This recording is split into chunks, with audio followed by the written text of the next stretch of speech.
Inkokheli UDM ujengele Bantu Holomisa iphakamisa kuba kusungulwe urhulumente wethutyana de kubanjwe unyulo lukazwelonke ngo-2024.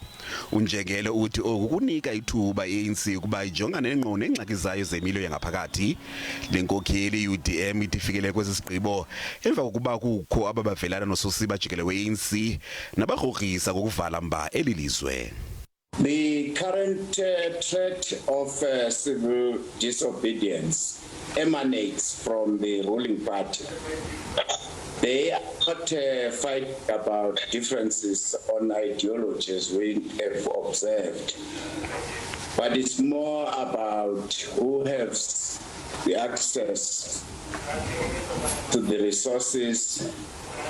And now that they have been caught with their pants down, everyone is pointing fingers. The SG says, well, now also you, Mr. President, and so, you are also guilty and that.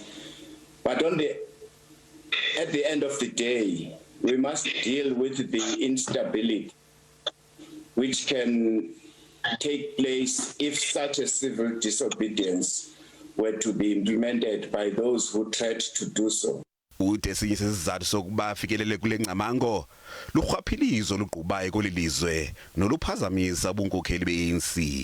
The reason why we are calling for an interim to be ready, therefore, is that let us discuss, in the event such a thing happens, what would be the plan B, because we don't want to witness another anarchy and also an anarchy which would send the investors, both internally and outside, to take a backseat. The rate of unemployment, the lack of service delivery, we've witnessed it for quite some time.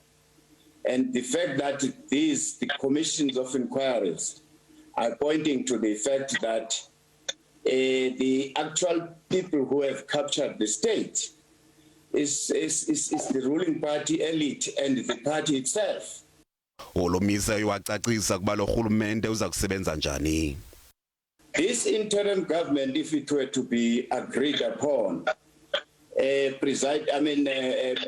by the Constitutional Court, how it should be, they would be ready to implement immediately the envisaged terms of, the findings of the Zondo Commission, which I submit it is likely to include the current ruling party and some leaders at the top level.